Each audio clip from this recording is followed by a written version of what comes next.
Friends, welcome back to my channel. ನಾನು ಸಂಗೀತ. ಎಲ್ಲರೂ ಹೆಂಗದಿರಿ? ಆರಾಮದಿರೇನ್ರಿ? ನಾನು ಕೂಡ ಆರಾಮದೆ ನೋಡ್ರಿ. ಈ ನನ್ನ ಪ್ರೆಗ್ನೆನ್ಸಿ ಜರ್ನಿ ಒಳಗೆ ನಿಮ್ಮ ಜೊತೆ ನಾನು ಕೆಲವೊಂದಿಷ್ಟು ವಿಚಾರನ ಶೇರ್ ಮಾಡ್ಕೊಳಕತ್ತೀನಲ್ಲ, ನನಗೆ ತುಂಬಾ ಖುಷಿಯಾಗಿದೆ.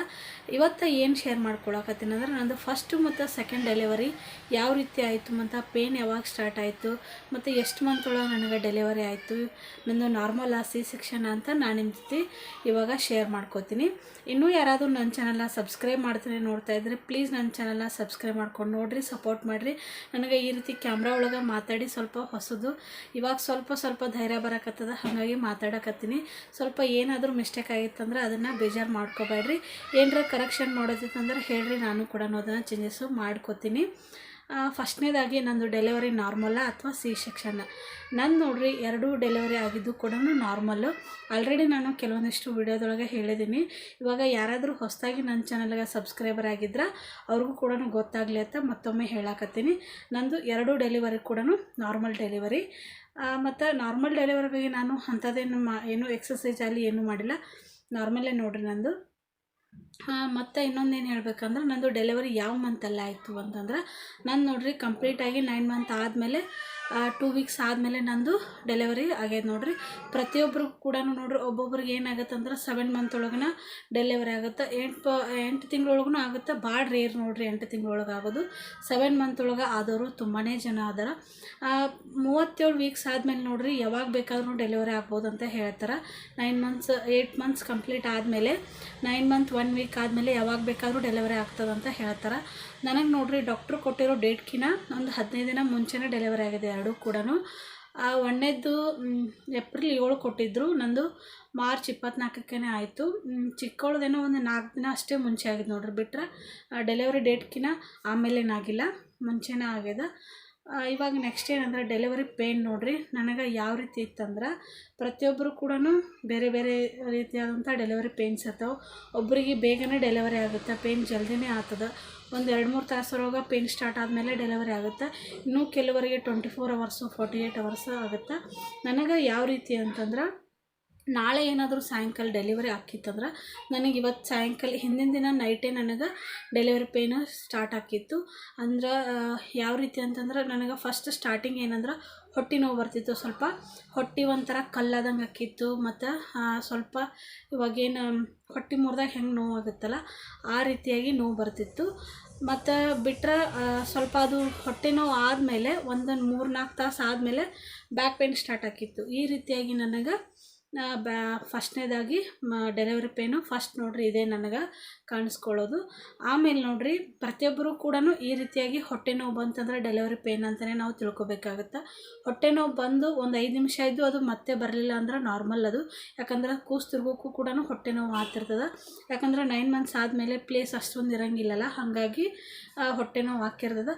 ಬಿಟ್ಟು ಏನಾದರೂ ನಮ್ಗೆ 10 ನಿಮಿಷಕ್ಕೆ 5 ನಿಮಿಷಕ್ಕೆ ಹಿಂಗೆ 3 ನಿಮಿಷಕ್ಕೆ ಏನಾದರೂ ನೋವು ಬರೋಕತ್ತಂದ್ರೆ ನಾವು ಕನ್ಫರ್ಮ್ ಆಗಿ ತಿಳ್ಕೊಬೇಕಾಗತ್ತೆ ಇದು ಡೆಲಿವರಿ ಪೇನ್ ಅಂತೇಳಿ. ನೆಕ್ಸ್ಟ್ ನೋಡ್ರಿ ಇದೆಲ್ಲ ಆಯ್ತಲ್ಲ, ಆಮೇಲೆ ನನಗೆ ನೈಟ್ ಫುಲ್ ಯೂರಿನ್ ಪಾಸ್ ಜಾಸ್ತಿನೇ ಹೋಗ್ತಿರ್ತದೆ. ಬಿಟ್ಟು ಒಂದು ಅರ್ಧ ಗಂಟೆ ಬಿಟ್ಟು ಇಲ್ಲ 15 ನಿಮಿಷ ಬಿಟ್ಟು ಈ ರೀತಿಯಾಗಿ ಯೂರಿನ್ ಪಾಸ್ ಆಗ್ತಿತ್ತು ನನಗೆ. ಪ್ರತಿಯೊಬ್ಬರು ಕೂಡ ನೋಡ್ರಿ ಡೆಲಿವರಿ ಟೈಮ್ ಒಳಗೆ ಯೂರಿನ್ ಜಾಸ್ತಿನೇ ಹೋಕ್ಕವು. ಅದು ಆದಮೇಲೆ ರಾತ್ರಿ ಫುಲ್ಲು ನಿದ್ದೆನೇ ಇರ್ತಿದ್ದಿಲ್ಲ, ಅಷ್ಟೊಂದು ಪೇನು.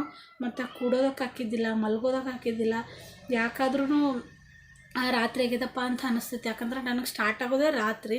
ಇಲ್ಲ ನಂದೇನು ವಿಚಾರ ಅಂದ್ರೆ, ಆವಾಗಲೇ ನಾವೇನಾದರೂ ಹಾಸ್ಪಿಟ್ಲಿಗೆ ಹೋದ್ರೆ ಸಿಸರಿನ್ ಮಾಡ್ತಾರೆ ಅಂಥೇಳಿ ನಾನು ಅವತ್ತೊಂದು ದಿನ ಫುಲ್ ನೈಟು ಆ ಪೇನ್ನ ತಡ್ಕೊಂಡು ನೆಕ್ಸ್ಟ್ ಡೇ ಮಾರ್ನಿಂಗ್ ನಾವು ಹಾಸ್ಪಿಟ್ಲಿಗೆ ಹೋಗ್ತಿದ್ದೀವಿ.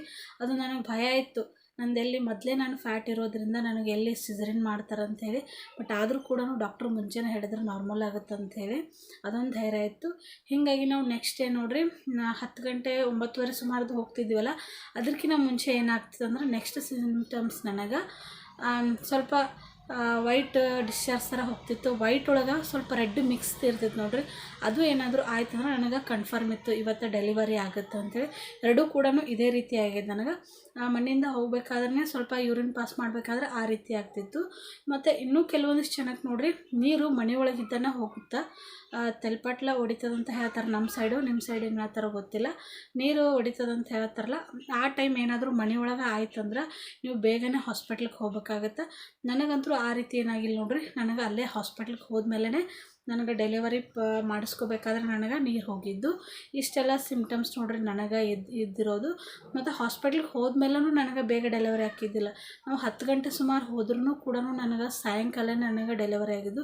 ಯಾಕಂದರೆ ನೋವು ಬಿಟ್ಟು ಬರ್ತಿತ್ತು. ಡಾಕ್ಟ್ರ್ ಏನು ಹೇಳೋರಂದ್ರೆ ನೀವು ಮಲ್ಕೋ, ಅಡ್ಡಾಡಬೇಡ ಅಂತ ಹೇಳೋರು. ಅಡ್ಡಾಡಿದ್ರೆ ಏನಾಗುತ್ತೆ, ರೆಸ್ಟ್ ಸಿಕ್ಕಂಗಾಗುತ್ತೆ, ಮತ್ತು ಪೇನ್ ಬರೋಂಗಿಲ್ಲ ಅಂತ ಹೇಳ್ತಿದ್ರು. ಬಟ್ ನನಗೇನು ಅನ್ನಿಸ್ತಿತ್ತು, ಮಲ್ಕೊಂಡ್ರೆ ಸಮಾಧಾನ ಇರ್ತದಿಲ್ಲ. ಹಾಗಾಗಿ ವಾಕ್ ಮಾಡ್ತಿದ್ದೆ. 2 ಡೆಲಿವರಿ ಕೂಡ ನೋಡ್ರಿ ತುಂಬಾ ಕಷ್ಟ ಅನ್ನಿಸ್ತು. ಫಸ್ಟ್ನೇದೇನು ಅಷ್ಟು ಅನ್ನಿಸ್ಲಿಲ್ಲ. ಸೆಕೆಂಡ್ ಡೆಲಿವರಿ ನೋಡ್ರಿ ನಂಗೆ ತುಂಬಾ ಕಷ್ಟ ಆಯಿತು. ಯಾಕೋ ಏನೋ ಗೊತ್ತಿಲ್ಲ, ಸ್ವಲ್ಪ ವೆಯ್ಟ್ ಇದ್ಲಕ್ಕಿ, ಮತ್ತು ಆಕಿನ ಹೆಡ್ ನೋಡ್ರಿ ಸ್ವಲ್ಪ ಜಾಸ್ತಿ ಇತ್ತು, ತಲೆ ದೊಡ್ಡದಿತ್ತು. ಹಾಗಾಗಿ ನನಗೆ ಡೆಲಿವರಿ ಆಗಬೇಕಾದ್ರೆ ಸ್ವಲ್ಪ ಕಷ್ಟ ಆಯಿತು. ಅದು ಬಿಟ್ಟರೆ ನಾರ್ಮಲ್ ಡೆಲಿವರಿ ನೋಡ್ರಿ ತುಂಬಾ ಸೇಫ್ ಅಂತ ಅನ್ನಿಸ್ತದೆ ನನಗೆ. ಸಿಸರಿನ್ಕಿಂತ ಬೆಟ್ರು. ಯಾಕಂದರೆ ಸಿಸರಿನ್ ಮಾಡ್ಕೊಂಡ್ಮೇಲೆ ತುಂಬಾ ಕಷ್ಟ. ಯಾಕಂದ್ರೆ ಅದನ್ನು ಮಾಡಿಸ್ಕೊಂಡವ್ರಿಗೆ ಗೊತ್ತಿರ್ತದೆ ಸಿಸರಿನ್ ಯಾವ ರೀತಿ ಇರ್ತದೆ ಏನಂಥೇಳಿ. ಮಾಡಿಸ್ಕೋಬೇಕಾದ್ರೂ ಕಷ್ಟನ, ಮಾಡಿಸ್ಕೊಂಡ ಮೇಲೂ ಕಷ್ಟನೇ. ಸಿಸರಿನ್ನು 1 ವೀಕ್ ಅದೆಲ್ಲನೂ ಹಾಸ್ಪಿಟ್ಲ್ ಒಳಗೆ ಇರಬೇಕು, ಬೆಡ್ ಮೇಲೆ ಇರಬೇಕು. 3 ಡೇಸ್ ಅಂತೂ ನಮ್ಮನ್ನು ಎಬ್ಸಾಗೆ ಕೊಡೋಂಗಿಲ್ಲ, ಒಂದು ಹನಿ ನೀರು ಕೂಡ ಹಾಕೋಂಗಿಲ್ಲ ನೋಡ್ರಿ. ಬರೀ ನಾವು ಸಲೈನ್ ಮೇಲೆ ಇರಬೇಕಾಗತ್ತೆ. ಬಟ್ ನಾರ್ಮಲ್ ಡೆಲಿವರಿ ಹಾಗಿಲ್ಲ. ಆದಷ್ಟು ಕೂಡ ನಾರ್ಮಲ್ ಡೆಲಿವರಿ ಆಗೋದಕ್ಕೆ ಟ್ರೈ ಮಾಡಿರಿ. ಇವಾಗ ಸಾಕಷ್ಟು ಎಕ್ಸಸೈಸಸ್ಗಳದಾವೆ, ಅದನ್ನು ಕೂಡ ನೀವು ಕೂಡ ಟ್ರೈ ಮಾಡಿರಿ. ಯಾರೆಲ್ಲ ಪ್ರೆಗ್ನೆಂಟ್ ಇದ್ರಲ್ಲ ಅವರು ಆದಷ್ಟು ನೋಡಿರಿ. ಆ ನಾರ್ಮಲ್ ಡೆಲಿವರಿ ಅಂದ್ರೆ ಏನಂತ ತಿಳ್ಕೊತಾರಂದ್ರೆ ಭಾಳ ಪೇನ್ ಇರ್ತದೆ, ಭಾಳ ಪೇನ್ ತಡ್ಕೋಬೇಕಾಗುತ್ತೆ. ನಮಗೆ ಆಗಂಗಿಲ್ಲ, ಯಾಕಂದ್ರೆ ನಾವು ಭಾಳ ಸೂಕ್ಷ್ಮ ಇದೀವಿ, ಹಂಗದಿ ಹಿಂಗದಿ ಅಂತಾರೆ. ನೀವು 2-3 ಗಂಟೆ ನೋವು ತಡ್ಕೊಂಡ್ರೆ ಆರಾಮಾಗಿ ಲೈಫ್ನ ಇದು ಮಾಡ್ಕೋಬೋದು. ಇಲ್ಲ ಅಂದ್ರೆ ಸಿಸರಿನ್ ಮಾಡ್ಕೊಂಡ್ರೆ ನೋಡ್ರಿ ತುಂಬಾ ಕಷ್ಟ ಆಗುತ್ತೆ. ಡೆಲಿವರಿ ಆದಮೇಲೆ ಕೂಡ ನಮಗೆ ಸ್ವಲ್ಪ ವೀಕ್ ಅನಿಸುತ್ತೆ, ಮತ್ತು ಸೊಂಟ ನೋವಂತೂ ಇದ್ದೇ ಇರ್ತದೆ ನೋಡ್ರಿ. ನಾನೇನು ಇವಾಗ ಕೆಲವೊಂದಿಷ್ಟು ಜನ ಕೇಳಿನಲ್ಲ ಸಿಸರಿನ್ ಆದವರು, ಅವ್ರು ಹೇಳ್ತಿರ್ತಾರೆ ಬೆನ್ನು ನೋವು ತುಂಬಾ ಜಾಸ್ತಿ ಇರ್ತದೆ. ಯಾಕಂದರೆ ಇಂಜೆಕ್ಷನ್ ಕೊಟ್ಟಿರ್ತಾರೆ ನೋಡ್ರಿ, ಅಲ್ಲಿ ಅನಸ್ತೇಸಿಯನ್ ಕೊಟ್ಟಿರ್ತಾರಲ್ಲ ಆ ಪ್ಲೇಸ್ ಒಳಗೆ ನೋವು ಇರ್ತದಂತ ಹೇಳ್ತಾರೆ. ನನಗೆ ಅದೇನು ಎಕ್ಸ್ಪೀರಿಯೆನ್ಸ್ ಇಲ್ಲ, ಬಟ್ ಮಾಡಿಸ್ಕೊಂಡ್ರೆ ಕೇಳಿ ನಾನು ಅದಷ್ಟೇ. ಈ ರೀತಿಯಾಗಿ ನಂದು ಡೆಲಿವರಿ ಪೇನ್ ಬಂದಿದ್ದು, ಮತ್ತು ಈ ರೀತಿಯಾಗಂತ ನಂದು ಡೆಲಿವರಿ ಸಿಮ್ಟಮ್ಸ್ ಇತ್ತು ನೋಡ್ರಿ. ನಿಮಗೂ ಕೂಡ ಹೆಲ್ಪ್ ಆಗುತ್ತೆ ಅಂತ ಅಂದ್ಕೊಂಡಿರ್ತೀನಿ. ಈ ರೀತಿಯಾದಂಥ ಲಕ್ಷಣಗಳು ಕಂಡು ಬಂದ್ರೆ ನೀವು ಕೂಡ ಬೇಗನೆ ಹಾಸ್ಪಿಟ್ಲಿಗೆ ಹೋಗ್ರಿ. ಮತ್ತು 9 ಮಂತ್ ಆದಮೇಲೆ ಯಾವಾಗ ಬೇಕಾದ್ರೂ ಡೆಲಿವರಿ ಆಗ್ಬೋದು. ಮುಂಚೆ ಏನು ಹೇಳ್ತಿದ್ರಂದ್ರೆ 9 ಮಂತ್ಸು 9 ಡೇ ಆದಮೇಲೆ ಡೆಲಿವರಿ ಆಗುತ್ತೆ ಅಂತ ಹೇಳ್ತಿದ್ರು. ಕೆಲವೊಂದಿಷ್ಟು ಜನ ನೋಡ್ರಿ 10 ತಿಂಗಳಾದ್ಮೇಲೆ ಡೆಲಿವರಿ ಆಗ್ಯದ. ಇವಾಗ ನೋಡ್ರಿ ಭಾಳ ರೇರು ಆ ರೀತಿ ಆಗೋದು. ಆ ರೀತಿ ನಾವು ಡೇಟ್ ಬರಲಿ ಮುಂದೆ ಕೊಟ್ಟಂಥ ಡೇಟ್ಗೆ ನಾವು ಡೆಲಿವರಿ ಆಗಬೇಕಂತಂದ್ರೆ ಕಷ್ಟ ಆಗುತ್ತೆ. ಏನಾದರೂ ಇಲ್ಲರಿ, ನಾವು ರಿಸ್ಕ್ ತೊಗೊಳ್ಳೋದು ಬೇಕಾಗಿಲ್ಲ. ಹಾಗಾಗಿ ಸ್ವಲ್ಪ ಇರೋದ್ಲೇ ನಾವು ಹಾಸ್ಪಿಟ್ಲಿಗೆ ಹೋದ್ರೆ ನಾವು ಸೇಫ್ ಅಂತ ಹೇಳ್ತೀನಿ. ಇಷ್ಟೆಲ್ಲ ನನ್ನ ಸ್ಟೋರಿನ ಕೇಳಿದ್ರಲ್ಲ, ಹೆಂಗೆ ಅನ್ನಿಸ್ತು ಅಂತ ಕಮೆಂಟ್ ಮಾಡಿ ಹೇಳ್ರಿ. ಇನ್ನೂ ಯಾರಾದರೂ ನನ್ನ ಚಾನಲ್ನ ಸಬ್ಸ್ಕ್ರೈಬ್ ಮಾಡೋದನ್ನು ನೋಡ್ತಾ ಇದ್ದರೆ ಪ್ಲೀಸ್ ನನ್ನ ಚಾನಲ್ನ ಸಬ್ಸ್ಕ್ರೈಬ್ ಮಾಡ್ಕೊಂಡು ನೋಡಿರಿ, ಸಪೋರ್ಟ್ ಮಾಡಿರಿ.